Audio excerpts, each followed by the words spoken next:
สบายดีพ่อแม่พี่น้องวันนี้พาพ่อแม่พี่น้องมาแห่ปราสาทเพิงเนาะมางานบุญสลองบ่อน้ำศักดิ์สิทธิ์ที่บ้านน้ำบ่อเมืองไซผู้ทองแขวงสวรรณเขตเอามาติดตามน้ำกันเลยนี่แม่นรถขบวนแห่พระห้องปราสาทเพิงเนาะแม่นเพิ่นจะเริ่มแห่แล้วเวลาบ่ายโมงปลายแม่นเพิ่นเริ่มไปที่แห่ปราสาทเพิงลงมาที่ศาลาที่อยู่ใกล้ของบ่อน้ำศักดิ์สิทธิ์พุ่นแหละเนาะ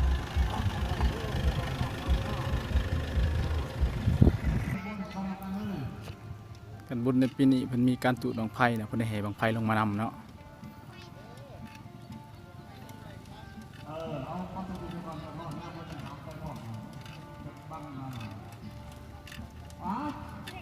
เชื่อหนังไม่ได้พี่น้องเอาด้วย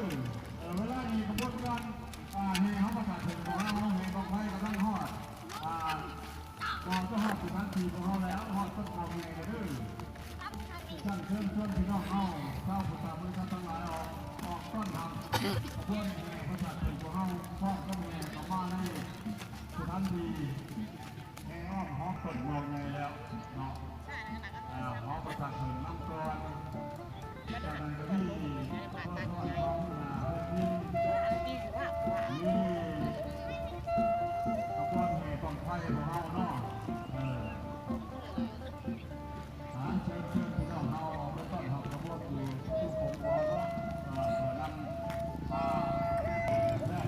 นี่แม่นขบวนแห่เนาะมานำหลังบรรยากาศกระแดดนิดจักหน่อย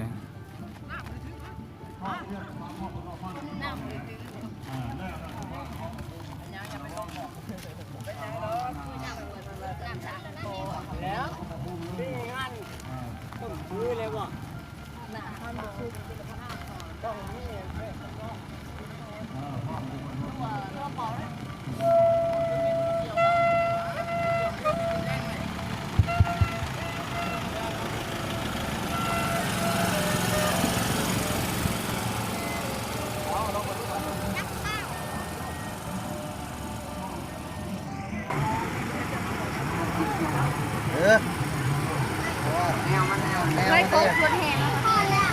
เอาปะไม่ยอม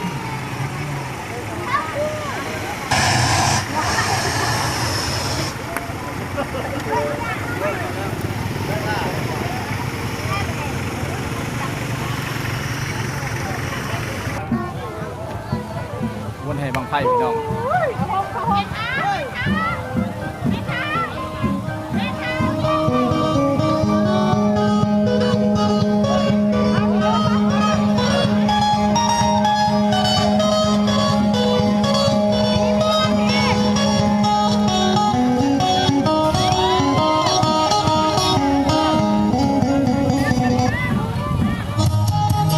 ขบวนแห่บั้งไฟกลางแสงแดดพี่น้องเลยสีฮอด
รถเด้อพากันไปซอยกันหามเอาเด้อต้นดอกพึ่งเฮานะพากันซอยกันหามในพี่น้องเฮามันบ่นักบ่ได้ดอกมันบ่ได้นับดอกเนาะไม่แต่ว่าพี่จะพึ่งซื่อๆเนาะศิลวัตรเท่าไปทางไหนเพิ่นน่ะศิลวัตรเท่าเด้อพาครูบาอาจารย์เพิ่นเด้อนำหน้าพาทางเพิ่นพาเพิ่นไปเนาะเอาเป็นไหนทางศิลวัตรเท่าคือว่าหลายๆอยู่ศิลวัตรเท่านะเนาะก็มานำหน้าพาทางเนาะพร้อมด้วยพระเดชพระคุณเพิ่นเนาะเพิ่นสิพาแห่ไปหล่อของพระภูมินี่ล่ะเนาะ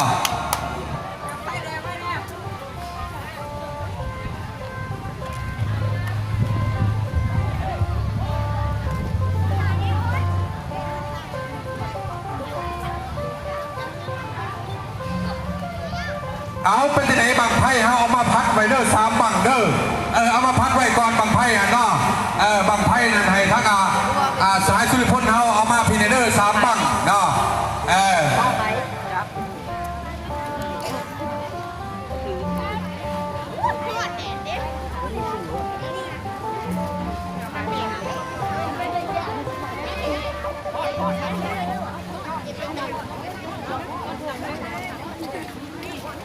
เอากะบังไพ่เด้อเอาบังไพ่มาเลยเด้อบังไพ่มาให้ทั้งพระเจ้าเป็นผู้พัดผู้เอาให้3 บังเด้อพ้นเด้อบังไพ่นะใบเพิ่นพัดไว้โลดเนาะเพื่อจิตจูดถวายนะเนาะเอาไปให้พระเจ้าพัดโลดเนาะ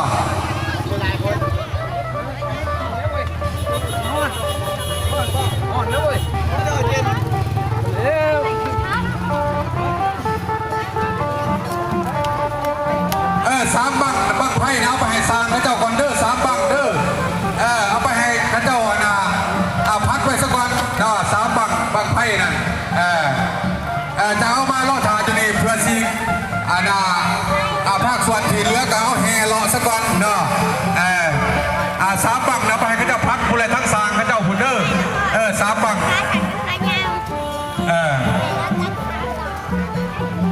เอาไปจะได้ศิลวัตรเท่าเนาะศิลวัตรเท่ากันนำหน้าพาทางเด้อทั้งพระเดชพระคุณเพิ่นเนาะพาเพิ่นเลาะไปทางไหนก็บอกเพิ่นเนาะก็ไปน้ำเพิ่นนั่นแหละเพิ่นสิพาไปทางไหนเนาะศิลวัตรเท่ากับนำหน้าพาทางน้ำในก็ถือเป็นน้ำโลดพี่น้องเขาเนาะเอาก็หามรถแต่รถเด้อรถเป็นไปบ่ได้ก็ต้องได้หามเนาะ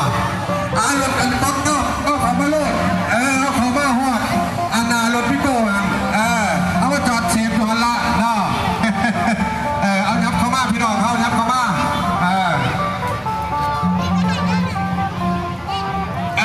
ฟอกมาสัก3 อันผู้ใดคันบักเม่งนะเนาะมาให้ทั้งคันนับคันสูงเพิ่นคือทั้งคันเมืองเพิ่นเนาะเอาการที่ว่าคันบักเม่งเอามาอีกแน่เด้อถือว่างานนี้ก็ถือว่าโอ้ยเพิ่นจะออกข่าวผู้ใดนะพี่น้องนะเอารถเฮานะเอาเขามาตรงนี้เอาเขามาตรงหน้ารถพี่เอาเขามาทั้งตรงหน้ารถพี่โก้พี่เด้อรถกองเงาเฮานั่นเด้อ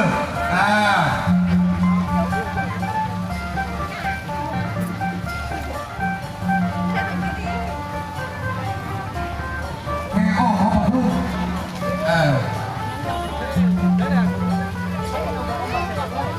เขาเป็นซื้อมาเป็นลัง2 ลังของมาแส่ไว้ได้หรอ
สิทธิ์พี่น้องเลยแต่เพิ่นบ่ลงไปถ่ายรูปดอกถ่ายเอาไปถ่ายสิไกลๆเอา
มพิธีแห่ฮอประสาทเพิ่งพี่น้องเตรียมพิธีจูบ เอาพวกเฮาก็แสดงความดีใจเนาะมาเทียมไว้เด้อเนาะบรรดาลูกหลานของพวกเฮาเนาะถือว่าก้าว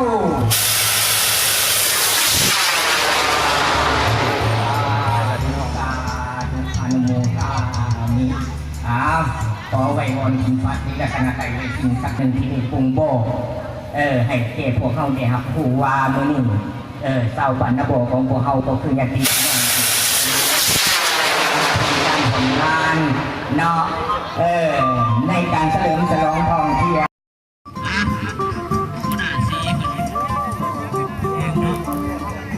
เตรียมจูบของใคร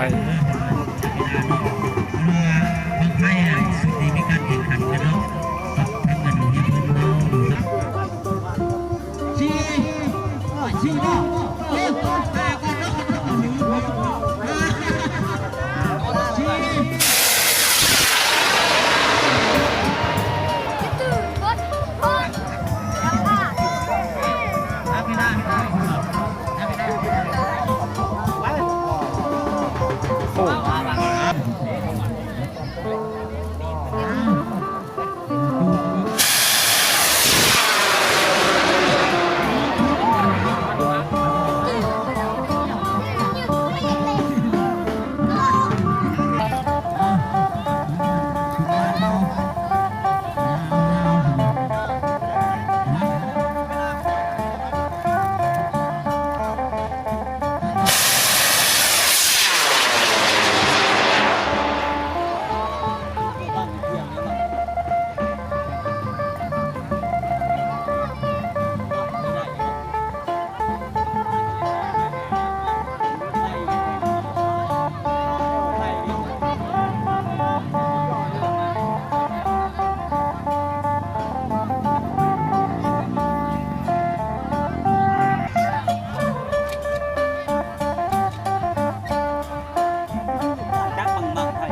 พี่น้องเลยของงานปีนี้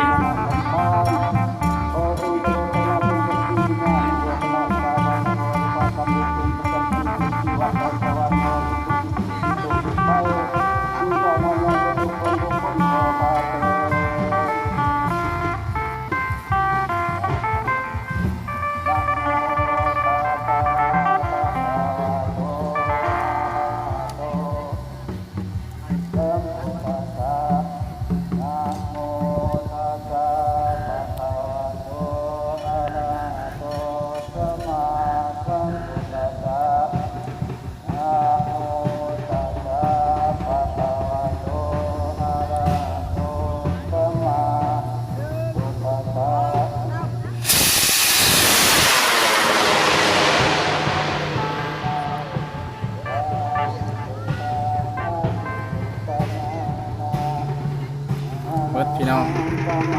โอ้นี่ของมอหอนนี่ของเขาจบลงเพียงซ้ำนี้สบายดี